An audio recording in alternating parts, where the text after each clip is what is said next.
Bonjour à tous Bonjour à tous. et bienvenue dans notre webinaire sur Valence.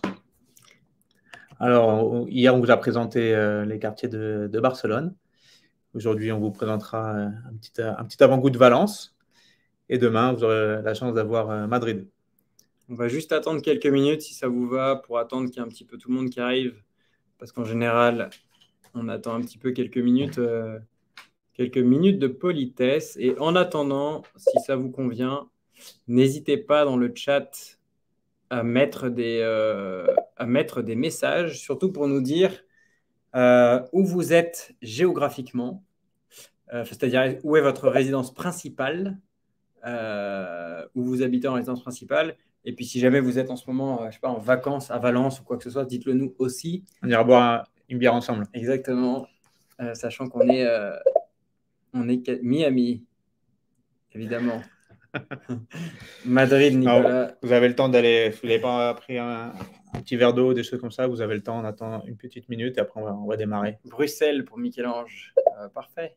Ouais, Michel-Ange, qu'on connaît très bien. Qu'on connaît très bien, ouais. Ouais. Alors nous, il se trouve qu'on est, on va être, on est tout le temps. En tout cas, Antoine est tout le temps à Valence parce qu'il habite à Valence. Mais là, tout de suite maintenant, on est à Madrid. À Madrid, on s'est retrouvés. On est face à Atocha, pour ceux qui connaissent, Ouais, la gare d'Atocha. la gare d'Atocha qui relie, c'est de là que part l'AB pour aller à Valence, Voilà. donc, qui relie Valence en 1h40. Donc là, en 1h40, on peut être à Valence. Donc très pratique. Donc n'hésitez pas à nous dire vraiment où est votre résidence principale et si vous hésitez entre plusieurs villes ou enfin, n'hésitez pas à nous parler un petit peu de votre projet espagnol en chat, ça nous intéresse toujours. Ça rend les choses encore plus vivantes. On a Nicolas sympa. Aussi qui est à Miami apparemment. C'est ça, il y a plusieurs Miami. Ouais, c'est ça. Bon, très bien, sinon on va démarrer. Non, on attend 35. Après, pour info, et puis on le redira aussi à la fin, on préparera un petit enregistrement et vous aurez également le support de la présentation. Donc, si vous avez des amis qui sont intéressés, de la famille, vous pourrez leur rediffuser. Et on en profite. Ah, Jérôme qui dit, pourra-t-on discuter rapidement de l'article récent qui confirme que les banques pourront prêter 90% au lieu de 70% comme précédemment? Alors, si ça vous va, ça, on va faire un webinaire dédié. Cela dit, pour en parler rapidement, en fait, ce qui se passe, c'est que aujourd'hui, les banques espagnoles et le système bancaire espagnol sait qu'il y a un réel problème d'accès à la propriété parce que l'âge moyen d'accès à la propriété en Espagne, c'est 41 ans, ce qui est beaucoup plus élevé que dans la plupart des pays européens. Pourquoi? Parce qu'ils demandaient 20% d'apport plus les frais de notaire, etc. Donc concrètement 30% d'apport. Et donc, si j'ai 25 ans, 30 ans, 35 ans et que je veux acheter un bien à 250 000 ou 300 000 euros, 30% d'apport de 300 000, ça fait 100 000 euros. Et concrètement, personne ne les a ou quasiment personne, sauf ceux qui ont la chance d'avoir déjà un héritage ou une aide des parents. Donc, ça aidait à la reproduction sociale et ça n'aidait pas justement à la justice sociale et à l'ascension sociale. Donc, c'était un vrai problème politique et en même temps bancaire. Bancaire parce que simplement, en fait, les banques font ça pas pour rien. Elles font ça parce que dans la crise de 2008, elles ont récupéré beaucoup de biens immobiliers parce qu'il y avait des impayés de la part des propriétaires. Donc, les banques ont récupéré des biens et ensuite se sont retrouvées à devoir liquider des biens qui, dans leur valeur de portefeuille, étaient par exemple valorisés à 200 000 et qu'en fait, elles devaient liquider à 120 000, 130 000. Donc, elles ont engrangé des grandes pertes. Donc, pendant très longtemps, les banques espagnoles étaient averses au risque. Et là, maintenant, ils sont en train de légèrement changer les règles petit à petit. Donc là, par exemple, pour Madrid, le plan, le lien que vient de poster Nicolas de Telemadrid qui parle de Mi Primera Vivienda, c'est un plan qui a été fait par la mairie de Madrid, où la mairie de Madrid, pour les jeunes de moins de 35 ans qui sont résidents fiscaux espagnols, qui habitent Madrid et qui peuvent le prouver sur les 2 dernières années, ils peuvent avoir, en faisant un dossier, une aide pour qu'ils aient un levier bancaire supplémentaire. Donc, au lieu d'être à 80%, la mairie de Madrid, enfin la communauté de Madrid, compense et les aide à avoir un prêt à 95%. Ça, on en parlera de manière dédiée. Là, vu qu'il est 35, si ça vous va, on va commencer sur le sujet du jour. Parce que ça m'a concerné. Si on achète en couple, les deux doivent rentrer dans cette catégorie. Ok. Et pas l'un des deux. D'accord. Moi, je viens d'avoir mes 35 ans et du coup, bah, ça m'a bloqué. Ok. Alors, si on passe sur la présentation, non, je vais vous partager mon écran et comme ça, hop, on aura tout de suite. Donc, si jamais il y a un petit problème technique, n'hésitez pas à nous le faire savoir dans le chat. Alors, dans quel quartier investir à Valencia? Et en plus, vous aurez droit à un petit secret. On vous dévoilera à la fin, c'est dans quel quartier déguster une authentique paella. Parce que comme j'imagine, vous le savez, Valence est la ville d'origine de la paella. Un Valencien, en général, ne mange pas de riz en dehors de Valence parce qu'ils ont leurs critères bien précis. Alors, nous sommes Geoffroy et Antoine. Donc, Geoffroy, notre directeur Europe de Mastéos. Et moi, Antoine, City Manager de Valencia, sur la ville de Valencia. Pour me présenter un petit peu plus en détail rapidement, donc moi, j'ai un parcours au sein de promoteur immobilier pendant 8 ans à Paris. Donc, j'ai commencé au sein de ICAD pendant 6 années. Et au sein de ce promoteur que vous devez connaître, j'ai pu travailler sur des projets qui ont été très, très variés, que ce soit des logements, à la fois du neuf, à la fois de la rénovation, des bureaux pendant 2 années également, et surtout et en particulier, sur la rénovation du Zoo de Vincennes, un partenariat public-privé pendant 2 années. Et ensuite, j'ai rejoint les équipes d'Emerige, qui est un autre promoteur parisien, pendant 2 années. Et plutôt dans les logements et les immeubles de bureaux. Et juste si jamais vous ne connaissez pas ces deux promoteurs, je le dis parce que par exemple parmi vous, je sais qu'il y a notamment des citoyens belges qui ne connaissent pas forcément les promoteurs immobiliers français. ICAD et Emerich, c'est vraiment deux des tout meilleurs promoteurs immobiliers français en termes de qualité. Ils sont vraiment reconnus, ils gagnent souvent des prix décernés pour les meilleures promotions de l'année. Donc, c'est vraiment pas n'importe quel promoteur. Et ensuite, hasard de la vie, je rencontre la personne qui est aujourd'hui ma femme, qui est espagnole et qui est de Valence. Et on a décidé, il y a 3 ans et demi, de venir nous installer en Espagne. Et au début, on a démarré pendant 3 années sur Madrid, dans lesquelles j'ai pu rejoindre les équipes d'EcoCubic, donc également un promoteur délégué sur Madrid. Et en particulier, donc, au sein de ces 3 années, j'ai travaillé sur des projets de logement, également du neuf et également des travaux en réhabilitation. Et tu me disais que c'était de la délégation notamment pour Bouygues, non? C'est pas ça? Alors, il y a il y a beaucoup de clients. En fait, le cercle des Français à Madrid est assez restreint et tout le monde se connaît.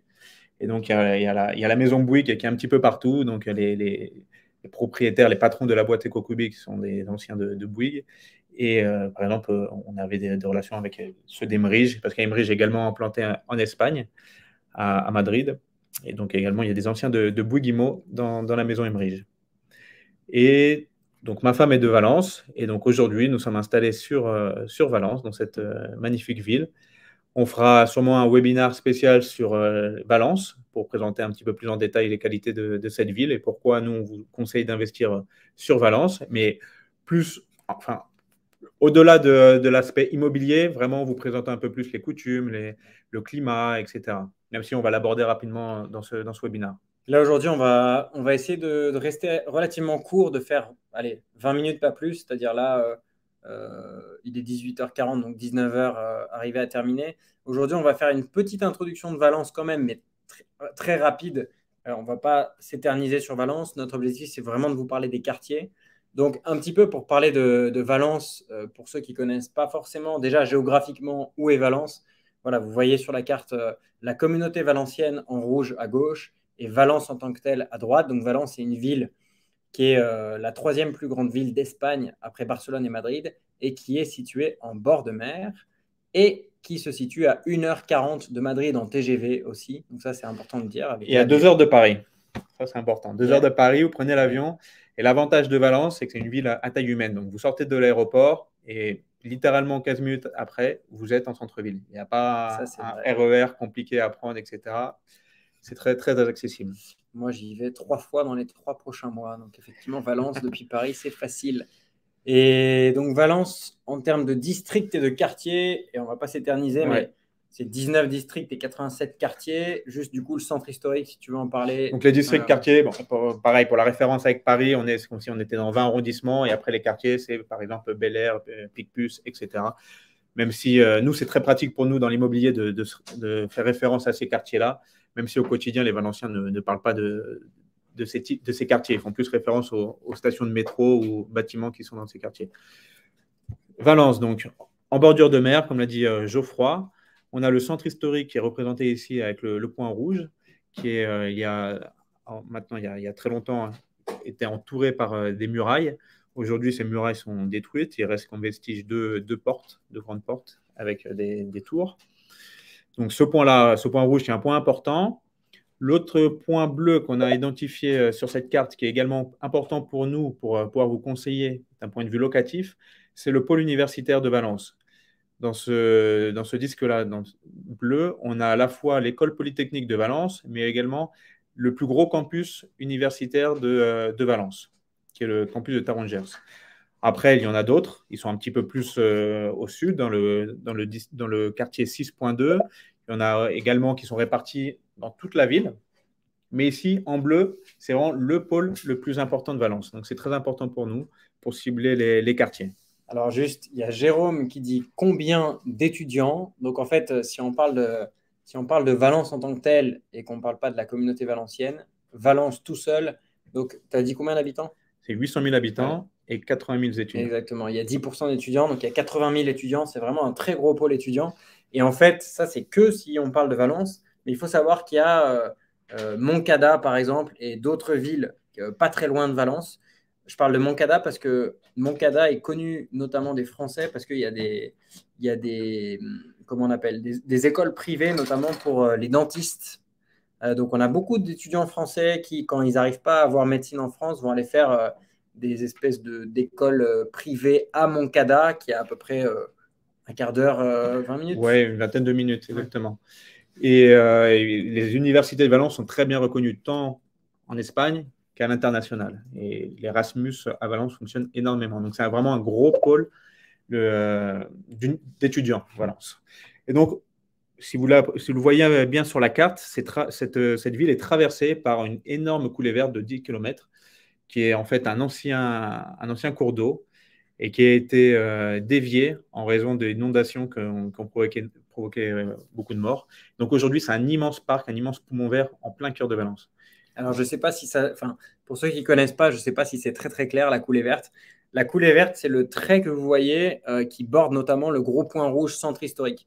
Donc, c'est vraiment ce trait vert-là qui traverse toute la ville. Qui va jusqu'à la mer. Donc, ouais, c'est l'ancien fleuve, la Turia, qui est asséché et qui maintenant est un magnifique jardin. Exactement. Alors, juste pour avancer quand même sur la partie zoom sur les quartiers, on va continuer de vous parler un tout petit peu de Valence dans sa globalité et après, on va zoomer. Donc, 800 000 étudiants, comme on l'a dit, c'est la troisième ville. Habitants, 800 000 habitants, pardon. C'est la troisième ville d'Espagne en termes d'habitants.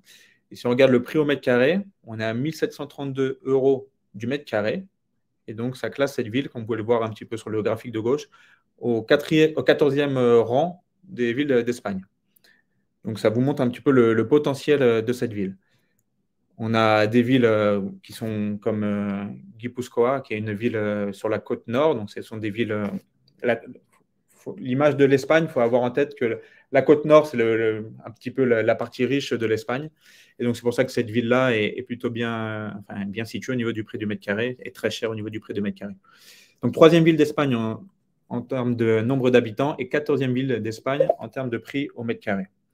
Et si on regarde un petit peu plus l'évolution depuis les années 2000, donc on voit qu'on a une courbe qui a monté jusqu'à la crise de 2008, où on a atteint les prix les plus élevés au mètre carré. Et ensuite, ça a bien plongé jusqu'en 2015-2016, et petit à petit, c'est en train de remonter. Donc, comme on l'a indiqué un peu sur la droite, on a une différence de prix au mètre carré de 28% par rapport à son prix le plus élevé dans les années 2008. Donc, cette courbe qui est en train de monter, elle ne peut que augmenter. Comme on voit, le trimestre 2 2021, donc il y a une augmentation de 1,3% et en 2022 de 2,9%. Donc, en gros, le bien que vous allez investir sur Valence ne va faire que de prendre de la valeur année après année.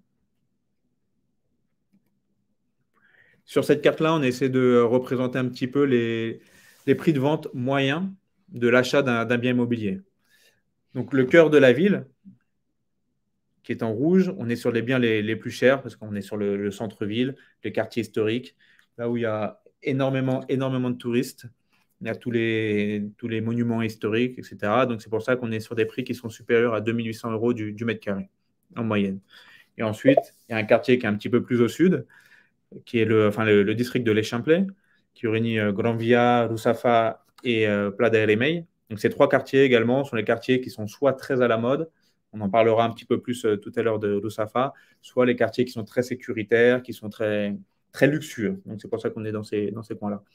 Et donc, après, les prix varient et dégringolent jusqu'à un petit peu moins de 1300 euros dans la partie qui est au nord-ouest de Valence.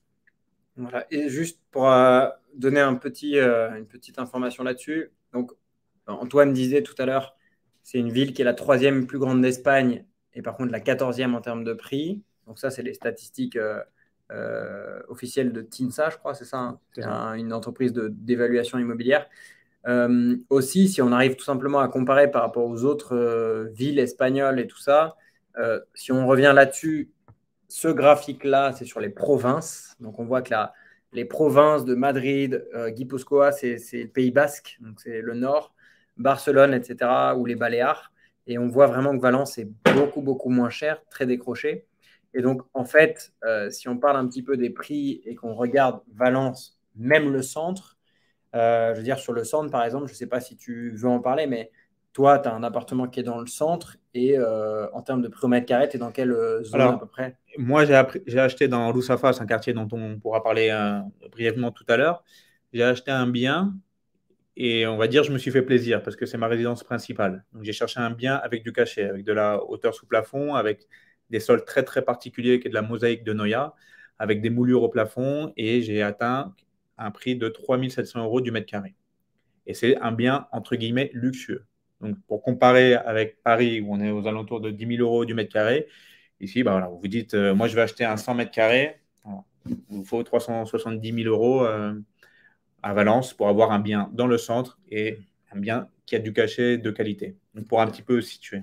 Parfait. Et après, donc, petite image, donc, pour un appartement de 3 chambres, en moyenne, on est aux alentours de 170 000 euros. Voilà, bon, après, ça dépend des quartiers. Dépend des quartiers. Et les prix à la location, c'est quasiment la même carte, en fait. Si on regarde, si on compare le prix de vente comme ça, où en gros, le plus cher, c'est le centre. Et après, on a l'Est, et en fait, ce qui est collé au centre quasiment. Là, sur les prix à la location, c'est quasiment la même chose. C'est quasiment la même chose parce qu'au sud-ouest, après, Valence est une ville à taille humaine. Donc, on est rapidement en dehors de la ville et on se retrouve rapidement dans ce qu'on appelle les huertos, c'est-à-dire les champs, tout simplement, les champs, les cultures. Donc, c'est pour ça que la partie sud-ouest est un petit peu est moins chère. Ouais. Du coup, si on parle un petit peu de rentabilité, alors la rentabilité, c'est toujours pareil, mais la rentabilité brute moyenne, pour donner une petite idée, récemment, on a fait un classement des 10 villes européennes, des 10 grandes villes européennes les plus rentables. Et dans les 10 plus grandes villes européennes, ou les 10 grandes villes européennes les plus rentables, on avait Madrid, Barcelone et Valence, toutes les trois qui étaient dans le top 10. Donc en fait, c'est quand même un pays dans lequel on a des bonnes rentabilités, des très bonnes rentabilités. Et Valence, entre 4 et 6%, voilà, c'est à comparer en rentabilité brute moyenne, c'est à comparer à, je ne sais pas moi, un Paris qui est entre 2 et 3%, ou alors en France, globalement, on a sur la plupart des villes, on est sur du 4, 4,5, mais on a rarement une rentabilité brute moyenne sur une ville qui s'approche des 5 ou qui dépasse les 5. Donc, c'est quand même des rentabilités qui sont très bonnes. Juste une chose par rapport à ça, pourquoi est-ce que les rentabilités sont bonnes? Parce qu'il faut un apport, donc une épargne plus importante en Espagne qu'en France. Donc, c'est ce qu'on disait tout à l'heure en introduction. En réalité, en Espagne, pour faire un achat immobilier en général, il faut, quand on est résident fiscal espagnol, ce n'est pas la même chose que résident fiscal étranger. mais il faut un apport de 30%, 40%, sauf si vous avez une résidence principale ou des atouts, du patrimoine dans votre pays. Donc, on ne va pas parler du financement dans ce webinaire-là parce que ça pourrait nous prendre 2 heures. Mais voilà, sachez qu'en tout cas, en termes de rentabilité, on est sur des très bonnes rentabilités. C'est pour ça qu'en général, les Espagnols, ils partent plus tard de chez leurs parents. C'est très, très, très classique d'avoir 30 ans et d'être toujours chez ses parents parce qu'on a plus justement de difficultés à accéder à sa propriété pour cette question de l'apport initial. Alors, 3 arguments simples pour des raisons pour lesquelles on vous conseille d'investir sur Valence. Comme on l'a dit, donc le prix de l'immobilier, on est sur la 14e ville d'Espagne. Une location qui sera facilitée par le gros potentiel d'étudiants qu'on a sur la ville, donc 80 000 étudiants, qui est un énorme réservoir. Et également, on avait en 2017 9,5 millions de touristes qui ont visité la ville. Donc, on a pris les chiffres de 2017 parce qu'après, avec la pandémie, bien sûr, ces chiffres ont énormément baissé. Mais voilà, c'était la moyenne de 9,5 millions de touristes en 2017. Donc, une vraie pépite au niveau du tourisme. Et troisième argument, la qualité de vie. Donc, ça, on en reparlera dans un webinaire spécifique. Mais moi, je suis tombé amoureux de cette ville. Et je remercie 1000 fois ma femme de me l'avoir fait découvrir et de m'avoir donné l'opportunité de sauter le pas et d'aller m'installer là-bas. Mais au niveau du climat, avec une température moyenne de 20 degrés, l'ensoleillement de plus de 300 jours à l'année, on a 300 jours de soleil à l'année, les plages qui sont à côté, on fait tout à pied, le poumon vert qui traverse la ville, on a très peu d'insécurité. Donc au niveau de la qualité de vie, c'est une ville très, très, très saine. Si on rentre un petit peu plus dans les quartiers, alors, comme on l'expliquait un petit peu Geoffroy, on va faire un webinaire assez court parce qu'on ne veut pas vous fatiguer et on fera d'autres webinaires. Donc, ce soir, on va vous présenter deux quartiers que nous, on a sélectionnés. Et on a bien vu la question sur l'apport, etc. Mais on va vraiment faire un webinaire dédié au financement et aux questions du financement parce que littéralement, si on répond à ce genre de questions, on pourra en parler pendant très longtemps. Il n'y a pas de réponse très courte. Alors, les quartiers qu'on vous présente, que ce soit ces deux quartiers-là ou ceux qu'on présentera dans les quartiers suivants, sont des quartiers que nous, on a identifiés comme ayant énormément de potentiel par rapport à leur localisation dans la ville, proche de la plage, proche du quartier étudiant, les logements qui n'ont pas encore pris beaucoup de valeur, mais on sent que la tendance est que beaucoup d'investisseurs se penchent sur ce quartier-là et on sait que ça va prendre de la valeur. Ça ne veut pas dire que les autres quartiers, il ne faut pas investir dedans, bien au-delà. Hein. Il y a certains quartiers, bien sûr, où nous, on ne recommande pas d'y aller parce qu'ils sont un petit peu plus délicats au niveau de la sécurité. Il y a un quartier en particulier qui est très au nord qui s'appelle Torrefiel. Après, tout le reste de Valence est intéressant au niveau du prix au mètre carré. Mais pour un investissement locatif, nous, voilà, on considère que ces quartiers-là sont le plus intéressants. Un quartier, donc, on a abordé un petit peu tout à l'heure, notamment dans le logement où moi j'ai investi, donc le quartier de Lusafa, qui est le quartier à la mode en ce moment de Valence. En fait, pour être honnête, il y en a deux. Il y a le quartier du Cabagnal, et celui-ci, on en parlera un petit peu plus en détail dans un autre webinaire. Mais le quartier de Lusafa, c'est, on va dire, pour comparer avec Paris, c'est le Marais de Paris. Donc, un quartier très, très, très, très, très à la mode parce qu'il y a beaucoup déjà très cosmopolite, une ambiance vraiment bobo avec des magasins qui sont décalés, des magasins de vêtements, des magasins de décoration, beaucoup de terrasses, de bars, et dans une ambiance très calme, très, très agréable, où il y a de la place. On sort le soir, on veut prendre un verre, on veut aller dîner, il fait bon, même au mois de janvier, on peut aller en terrasse avec un petit pull, aucun problème, moi je l'ai fait, et c'est très très agréable, il y a du soleil, et il y a de la place. Ce n'est pas un quartier qui pourrait être dans le centre, dans Ciudad Vieja, où là, c'est noir, noir, noir de touristes. Là, on est plus à l'abri de ce flux de touristes et plus calme. Et donc, c'est un esprit vraiment décalé, un esprit urbain, où tout le monde avec son vélo, promène son chien, etc. Et plutôt piéton également comme quartier. Moi qui habite là, j'ai un chien. Et le soir, j'ai aucune crainte à me promener sans laisse parce que je sais qu'il va strictement rien se passer. Il n'y a pas une voiture qui va débouler, il va rien se passer. Alors que voilà, mon chien, il aime bien courir à gauche, à droite, et là, il est au calme. On est sur les quartiers qui sont plutôt avec un prix au mètre carré plutôt élevé. Donc, on est aux alentours de 2 700 euros du mètre carré à l'achat et un loyer aux alentours de 11 euros, avec une prise de valeur de 20% depuis 2017. Et le hasard fait que, donc, pour situer un petit peu, donc, la photo de gauche, c'est la rue du Docteur Serrano. Et la photo de droite, c'est le marché de Valence, un marché qui est tous les jours, un marché couvert, avec les fruits, légumes, le jambon, le poissonnier, etc. Et on a eu la chance de faire une vente à un de nos clients la semaine dernière, justement dans cette rue. Et le hasard fait que la photo doit être prise soit de ce balcon-là ou du balcon voisin. Ouais, et il dit le hasard fait que, parce qu'en fait, cette photo de gauche, Antoine l'a prise sur Google en tapant Roussafa. Et donc, ce n'est pas une photo qu'on a prise nous, et on se retrouve sur un balcon qu'on connaît. Donc, c'est assez sympa. Ouais, parce que cette photo, ces façades colorées, rouge, vert, bleu, etc., avec des immeubles de 3-4 étages, c'est vraiment l'ambiance de ce quartier, de Roussafa. Et donc, ce bien qui a fait l'objet d'une offre et qui a été acheté par un de nos clients la semaine dernière et qui est une très, très belle opportunité, est situé justement dans cette rue. Donc, c'est une fenêtre, j'en discutais avec notre client, donc c'est Galia et Alain, qui étaient avec nous et qui ont décidé de venir profiter de Valence quelques jours. Et on a passé quelques jours ensemble donc, sur Valence. Quand on était au pied de l'immeuble, je disais, bah, ce bien-là, pour moi, c'est vrai que vous avez raison, il a énormément de potentiel parce que la façade, elle est très, très saine, elle est belle. On sent qu'elle a été rénovée il n'y a pas longtemps. Et pourtant, les fenêtres de cet appartement qu'on voyait, qui sont en dernier étage, bah, elles sont vieilles. Et donc, l'appartement, on sent qu'il n'a pas été rénové depuis très, très, très longtemps. Et ça flairait le gros potentiel. Et ça a été le cas. Donc, c'est un appartement de 52 mètres carrés surface construite.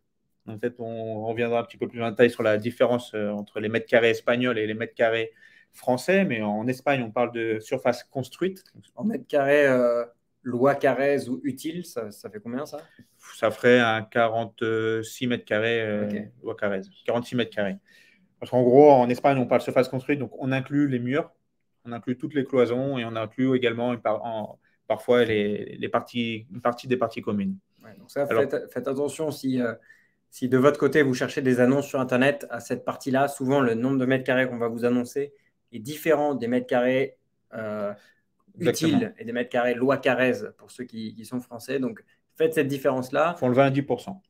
C'est ça. En gros. Et pour le coup, chez Mastéos, on fait toujours la différence. Et dans notre description de bien, on marque les mètres carrés construits et les mètres carrés utiles pour que ça soit plus parlant. Parce que sinon, si on a l'info, ouais, parce que les mètres carrés construits, on les a toujours. Après, chaque communauté est différente. Donc, parfois, on n'a pas toujours les mètres carrés utiles. Mais les mètres carrés construits, on les a toujours parce qu'on se base sur le cadastre et une donnée officielle. Donc, c'est celle-ci qu'on indique.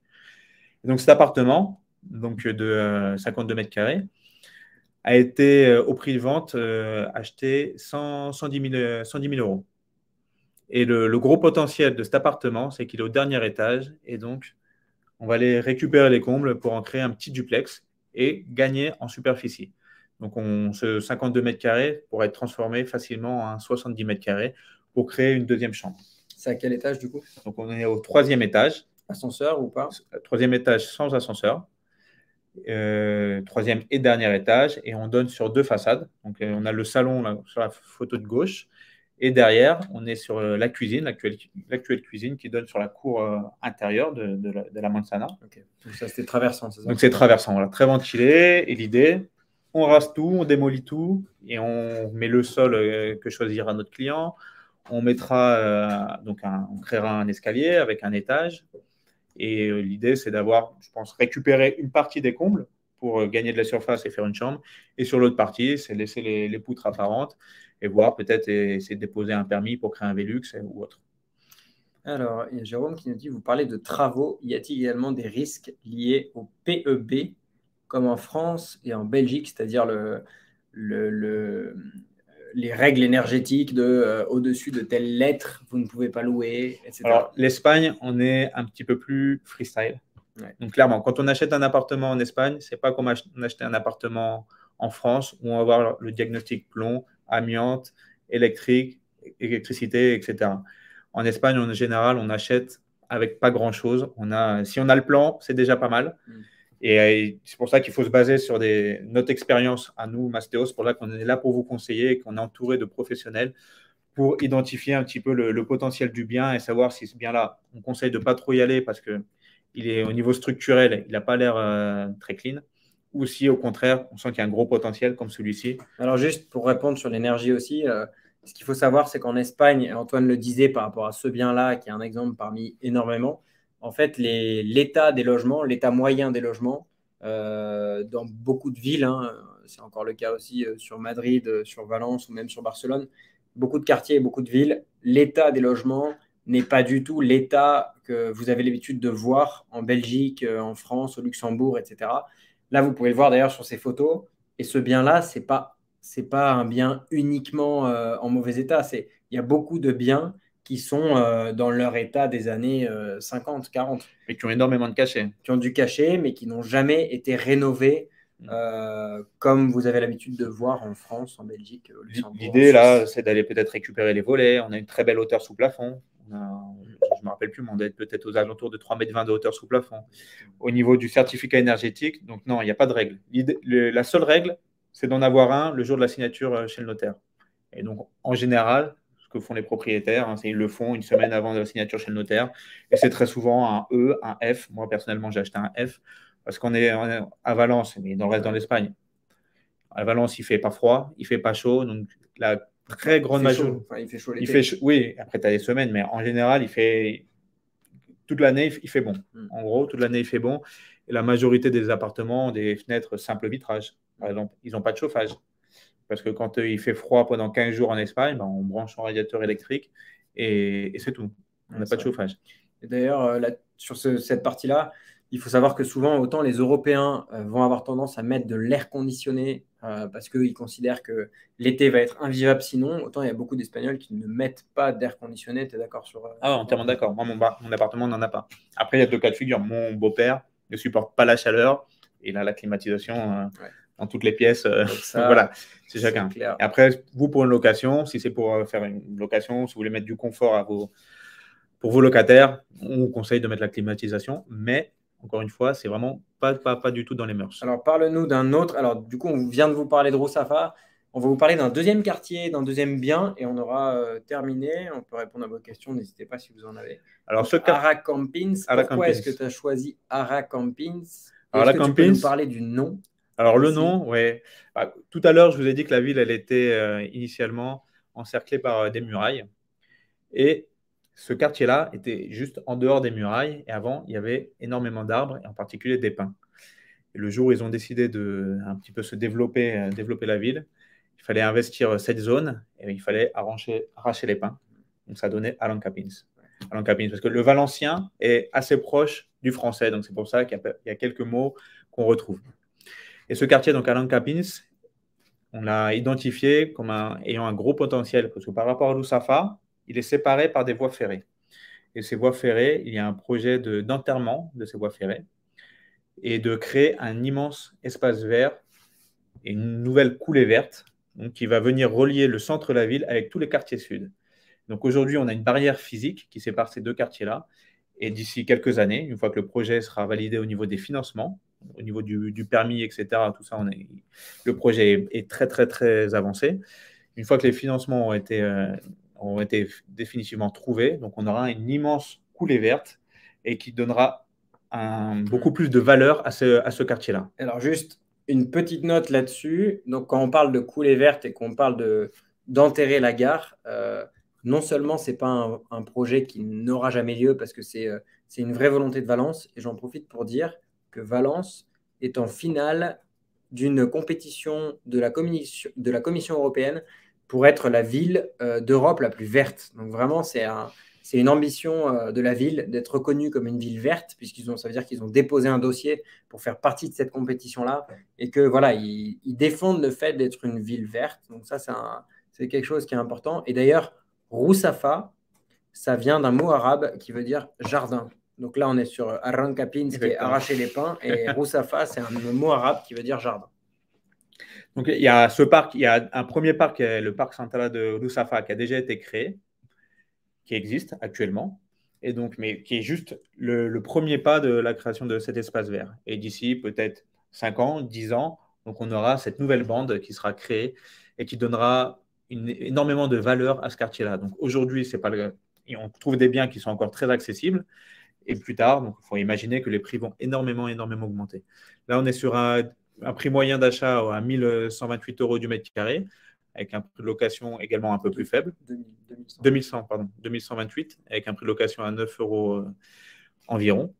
Alors, et donc, on est sur un quartier avec des immeubles qui, par rapport à Lousafa, où on était sur des immeubles de 3-4 étages, là, on est un petit peu plus haut, mais sans que ce soit des tours comme on a l'habitude. On est sur 6-7 étages, exactement. C'est un quartier qui est plus familial, plus résidentiel, avec une vie, vraiment une vie de quartier. On n'a pas forcément les petits magasins à la mode, le petit côté hipster qu'on avait dans Lousafa, mais là, c'est une vraie vie de quartier où on descend, on prend son café, on rencontre ses amis au bar, etc. Donc là, c'est vraiment on reste collé au centre. En tout cas, les immeubles sur la photo de gauche sont très beaux. Ça donne envie. J'adore cette architecture. Parle-nous d'un appartement dans ce quartier-là. Donc, cet appartement-là, c'est un bien qu'on avait eu en off-market chez Mastéos. Donc, c'est assez rare, mais on a la chance d'en avoir avec notre réseau interne. Et donc, c'est un bien qui est également situé au 3e étage, sur la fenêtre, sur la photo de gauche. Et un petit peu à l'image du premier bien, c'est un appartement où où le propriétaire et lui allaient chercher les combles pour créer un duplex avec donc 2 chambres, 2 belles salles de bain et un grand salon cuisine. Et on a 70 mètres carrés de surface. Donc, c'est un bien qui était vendu à 160 000 € et qui a une très très belle rentabilité, puisqu'on l'estime à un peu plus de 6% de rentabilité. Donc plus de 6% tout en étant globalement très proche du centre. Oui, c'est vraiment une ville à taille humaine. Donc là, c'est à 15 minutes à pied, on est dans le centre historique de Valence. Vraiment, on est dans la gare Nord, qui est, si vous connaissez un petit peu Valence, mais qui est un très très beau monument. On est avec la place des Taureaux également, qui est juste à côté. Donc en 15 minutes à pied, on y est. Super. Du coup, je pense que on va rester comme ça. On a un tout petit peu dépassé le timing, mais pas tellement. Du coup, merci à vous d'être venu nous écouter. Vous parlez du coup de ces 2 quartiers-là, Rousafa et Arrancapins. Et si vous avez des quartiers desquels vous voulez qu'on vous parle, ou alors des sujets qui vous intéressent en particulier pour les prochains webinars, n'hésitez pas à nous le mettre en commentaire. On sera un plaisir de traiter les sujets qui vous intéressent en priorité. Clairement, le financement, la fiscalité, tout ça, on va les traiter dans des webinars dédiés. Gino qui nous parle du Cabagnal, qui est effectivement… Le Cabagnal, je pense que c'est moi qui vais le faire. C'est le quartier, avec Lousafa, c'est le quartier à la mode. Effectivement, il y a énormément de potentiel. Il y a énormément de potentiel, effectivement, dans le Cabagnal. C'est vraiment un très bon quartier à cibler. Son voisin, qui est Malvarosa, qui est un petit peu encore en voie de développement. Mais il y a beaucoup d'investisseurs également qui commencent à s'occuper de ce quartier-là. Donc, on en parlera un petit peu plus en détail. Dernière question, et on raccroche pour ne pas trop dépasser. Est-ce que vous chassez des immeubles? Alors, aujourd'hui, ce n'est pas notre team, parce que, comme vous le savez, on vient de démarrer sur l'Espagne, on vient d'ouvrir. On a ouvert 3 villes, Barcelone, Madrid et Valence. Et aujourd'hui, donc, on cible d'abord ces biens, ces belles opportunités.